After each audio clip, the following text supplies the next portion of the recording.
وجعفر بن أبي طالب حين وفد على النجاشي بين له مظاهر هذا الضلال الذي كانوا فيه. قال له: أيها الملك، كنا قوما أهل جاهلية نعبد الأصنام ونأكل الميتة ونأتي الفواحش ونقطع الأرحام ونسيء الجوار ويأكل القوي منا الضعيف، فكنا على ذلك حتى بعث الله إلينا رسولا منا نعرف نسبه وصدقه وأمانته وعفافه، فدعانا إلى الله لنعبده ولا نشرك به شيئا، لنوحده ونعبده ونخلع ما كنا نعبد وآباؤنا من الحجارة والأوثان، وأمرنا بصدق الحديث وأداء الأمانة وصلة الرحم والكف عن المحارم والدماء، ونهانا عن قول الزور وأكل مال اليتيم وقذف المحصنة، وأمرنا بالصلاة والزكاة والصيام، وأخذ يعدد عليه أمور الإسلام. فمولده كانت إيذانا ببعثته التي سيتغير معها حال الدنيا، وهذا يعلمنا أن الضلال مهما استمر فهو إلى زوال، الظلم مهما استمر فهو إلى زوال، الطغيان مهما استمر فهو إلى زوال. حين تحدث الله عن طغيان فرعون، حين وصل إلى الذروة من الطغيان، ماذا قال الله؟ قال الله في صدر سورة القصص: إن فرعون علا في الأرض وجعل أهلها شيعا يستضعف طائفة منهم يذبح أبناءهم ويستحيي نساءهم إنه كان من المفسدين. ثم قال بعدها: ونريد أن نمن على الذين استضعفوا في الأرض ونجعلهم أئمة ونجعلهم الوارثين ونمكن لهم في الأرض ونري فرعون وهامان وجنودهما منهم ما كانوا يحذرون. وصل فرعون إلى مرحلة الطغيان، أراد الله أن ينقلب الحال. كيف كانت البداية؟ بعدها مباشرة قال: وأوحينا إلى أم موسى أن أرضعيه. بداية النهاية، هو الذي رباه في قصره، بداية نهاية الظلم.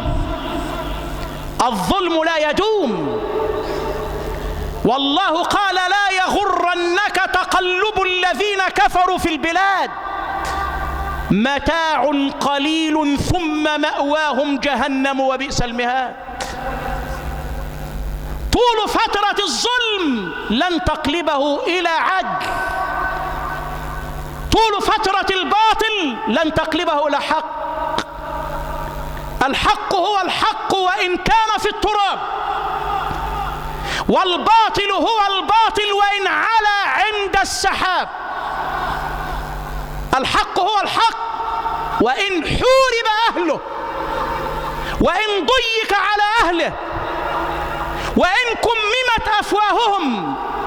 والباطل هو الباطل ولو فتحت له المجالات وعقدت له المؤتمرات والندوات وفتحت له القنوات، هو باطل، لأنه أشبه بالزبد الذي على سطح الماء. الزبد دائما ظاهر، الزبد الذي يعلو الماء الطاهر الناس لا يرون الماء من تحته ويرون الزبد، لكن الله حين يأذن بنهاية الباطل يقول: فأما الزبد فيذهب جفاء وأما ما ينفع الناس فيمكث في الأرض كذلك يضرب الله الأمثال. لن يستوي الطيب مع الخبيث أبدا. قال تعالى: قل لا يستوي الخبيث والطيب ولو أعجبك كثرة الخبيث. فاتقوا الله يا أولي الألباب لعلكم تفلحون. الطهارة هي الطهارة، والنجاسة هي النجاسة، الحق هو الحق والباطل هو الباطل. والله قال: بل نقذف بالحق على الباطل فيدمغه فإذا هو زاهق ولكن الناس يستعجلون. الله لن يسأل أحدنا قائلا له: هل رأيت انتصار الحق أم لا؟ أبدا. سيقول لك: هل كنت في صف الحق أم في صف الباطل؟ هذا لا يعنيك أن ترى أم لا ترى. ألم يمت أناس في بداية دعوة الإسلام؟ ماتوا وقتلوا. هل يبخسهم الله حقهم؟ هل لم يساهموا في نصرة الإسلام؟ ساهموا والله. وآخرون جاءوا بعدهم عندما ظهر الإسلام ورأوا نصرة الإسلام. رسول الله صلى الله عليه وسلم نفسه يقول الله له: فاصبر إن وعد الله حق، فإما نرينك بعض الذي نعدهم أو نتوفينك فإلينا يرجعون. يعني يمكن أن ترى نتيجة ظهور الحق أو لا ترى. والرسول نفسه ظل يحارب الباطل كم من السنين؟ 13 سنة في مكة، و8 سنوات، 21 سنة يحارب الباطل. ولما رأى الانتصار لم يعش إلا قليلا، ونزل عليه قوله تعالى: إذا جاء نصر الله والفتح ورأيت الناس يدخلون في دين الله أفواجا فسبح بحمد ربك واستغفره إنه كان توابا.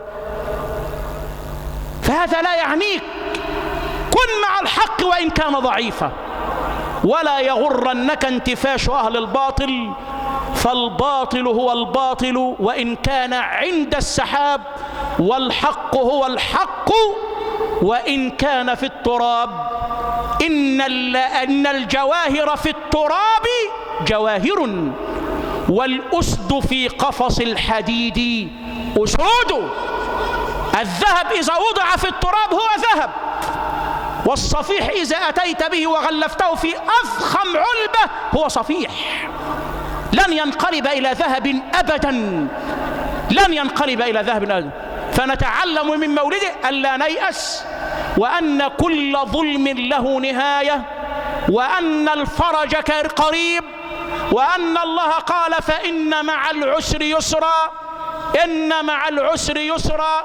والشاعر قال: وكم لله من لطف خفي يدق خفاه عن فهم الذكي، وكم يسر أتى من بعد عسر ففرج لوعة القلب الشقي، وكم أمر تساء به صباحا فتعقبه المسرة في العشي، إذا ضاقت بك الأسباب يوما فثق بالواحد الأحد العلي.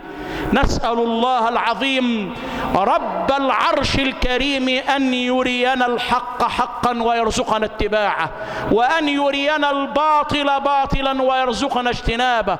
اللهم أرنا الحق حقا وارزقنا اتباعه، وأرنا الباطل باطلا وارزقنا اجتنابه، ولا تجعله ملتبسا علينا فنضل، واجعلنا للمتقين إماما. اللهم احشرنا في زمرة نبينا وتحت لواء حبيبنا. اللهم ارزقنا شفاعته وأوردنا حوضه، واسقنا من يده شربة لا نظمأ بعدها أبدا. لا تدع لنا ذنبا إلا غفرته، ولا مريضا إلا شفيته، ولا ميتا إلا رحمته، ولا ضالا إلا هديته، ولا مظلوما إلا نصرته، ولا ظالما إلا قصمته.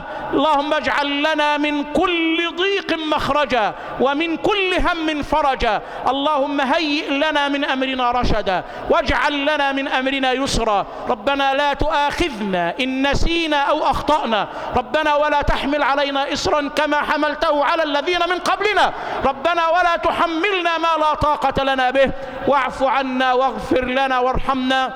أنت مولانا فانصرنا على القوم الكافرين. وصلى الله على سيدنا محمد وعلى آله وصحبه أجمعين. وأقم الصلاة.